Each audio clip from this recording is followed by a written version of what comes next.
el campo colombiano se convierte en el teatro de las peores atrocidades. En 10 años de guerra sin cuartel y de masacres sin nombre, el país queda desangrado, arruinado y exhausto. Temiendo que el conflicto acabe por alcanzarlos en la capital, los dirigentes liberales y conservadores fomentan un golpe de Estado encabezado por el general Rojas Pinilla, mientras ellos firman la paz en España bajo los auspicios de Francisco Franco. No desaparezcan jamás de esta Colombia inmortal que no autoriza depredaciones ni violencias en nombre de ningún partido político. En su tratado, llamado Frente Nacional, liberales y conservadores se reparten el Estado en partes iguales, prohibiendo el acceso al poder a cualquier otro partido, creando así una forma original de partido único, discretamente totalitario. Rojas pacifica el país gracias a una amnistía incondicional para todo aquel que deponga las armas. Muchos de aquellos que la aceptan serán cínicamente ejecutados. Para consolidar la paz e incitados por los Estados Unidos, la nueva alianza se dota de un nuevo enemigo que hay que exterminar a cualquier precio, los comunistas. Como yo conocía a los comunistas desde antemano, entonces no estuve de acuerdo en ese tipo de política, porque lo que íbamos a hacer era, en ese caso, apoyar a una dictadura contra unos que estaban alzados contra ellos. No, yo me aparté de ese fenómeno y no quise hacer parte. Todo lo que en este país resultaba malo para las oligarquías, entonces eso era causa del comunismo y no causa de la lucha partidista y de las injusticias sociales que están dando el país. Entonces aquí llegó un extremo de que si hacía sol, muy duro el sol, eso era por culpa de los comunistas. Si llovía mucho, era por culpa de los comunistas. Si había una crisis económica, por culpa de los comunistas. Si hay un paro obrero, por culpa de los comunistas. Si hay una invasión de tierras del campesinado, por culpa de los comunistas. Mejor dicho, de todo culpaban a los comunistas, siendo ellos los responsables de la situación. Después de hacer un intercambio con toda la familia, todavía existía mi padre, los 5 hermanos todavía existían. Después de hacer un intercambio con ellos, se llegó a la conclusión de que pues lo que se estaba viendo en este país, lo que se estaba dando una confrontación armada entre liberales y conservadores, y que ellos eran los responsables de esa confrontación y que seguían engañando a las gentes, entonces no quedaba otro camino sino apartarse uno de semejantes cosas que había visto.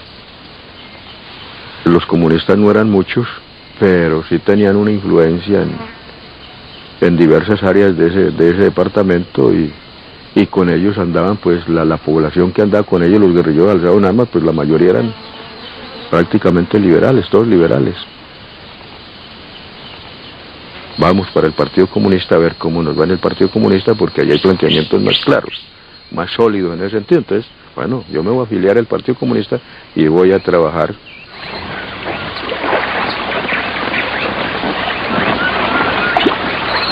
La amnistía de Rojas Pinilla no inspira ninguna confianza a Tiro Fijo.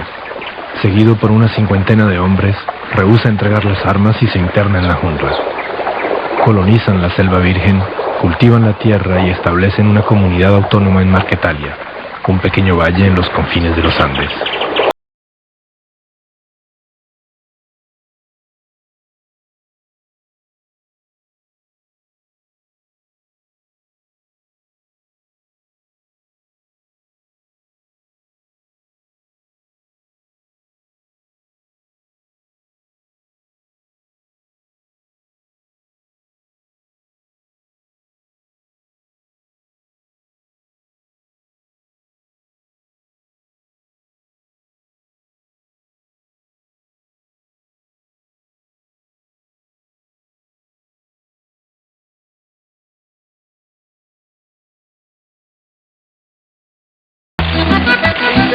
En el Congreso de la República, conservadores y liberales denuncian la presencia de repúblicas independientes, entiéndase comunistas, en las zonas donde Tiro Fijo y sus hombres hallaron refugio.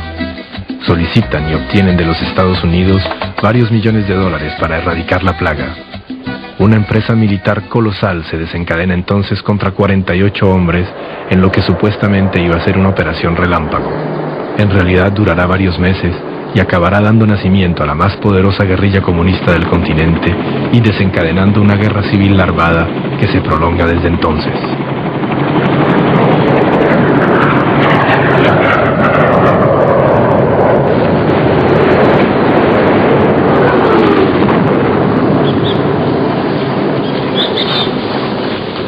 Ellos tendieron un cerco sobre todo Marquetalia, lo que llamamos nosotros un anillo, como quien dice, un taponamiento total por todas partes, ¿no? No tropas en operación, sino situadas a la espera de que alguien saliera por ahí. Y lanzaron, pues no sabemos cuántos, si 1.000 o 2.000 hombres de pronto propiamente ya a la zona donde se iban a dar los combates, pero ellos tendieron un cerco. Sabemos de eso. Y sabemos que para eso utilizaron cientos de mulas para llevar carga, carros, helicópteros, aviones para el bombardeo, es lo que sabemos nosotros.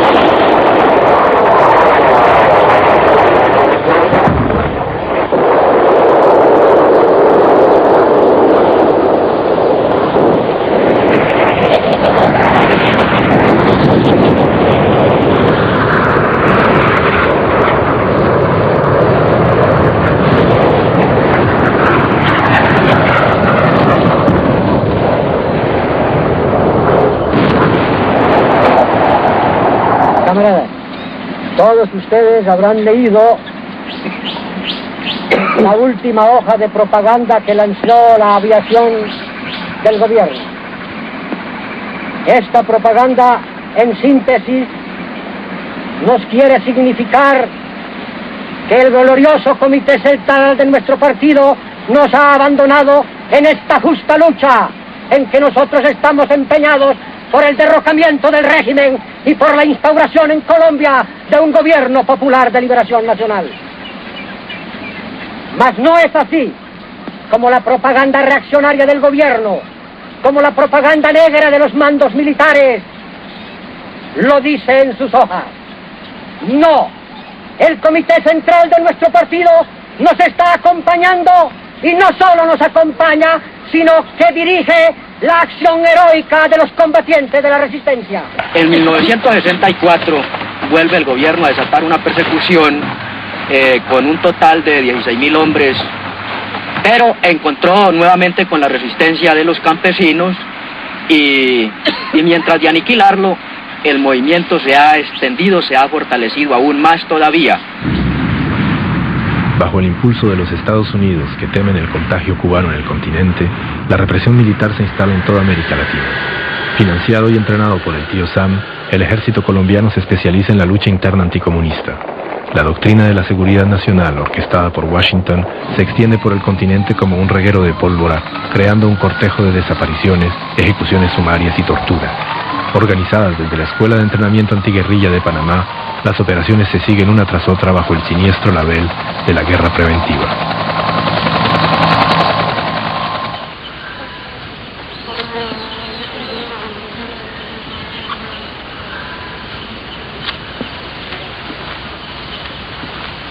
¿Qué tal? ¿Nos va a caer como agua? Sí.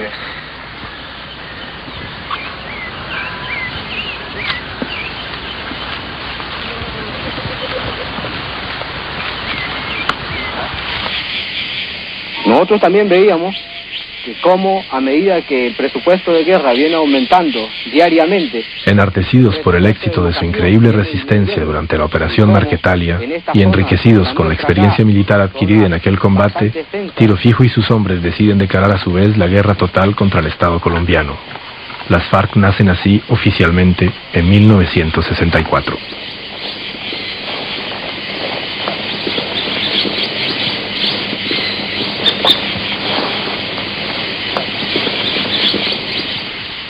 Se establecieron ya las primeras líneas tácticas y estratégicas para comenzar ya, dentro de esa dinámica, a ir dando otros pasos hacia el futuro.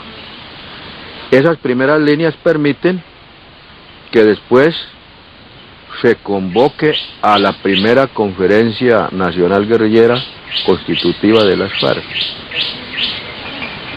Y todo en dirección a un objetivo. Todo en dirección a ese objetivo, la toma del poder. Todo en dirección a eso. Plazo no le ponemos, ni le hemos puesto todavía, pero la toma del poder. La leyenda de Tiro Fijo crece en el campo y en las ciudades. La noticia de su muerte aparece frecuentemente en primera plana, mientras que las FARC crecen, modernizan sus equipos y se profesionalizan, reclutando masivamente entre los campesinos desposeídos y hastiados de la ciega represión del ejército.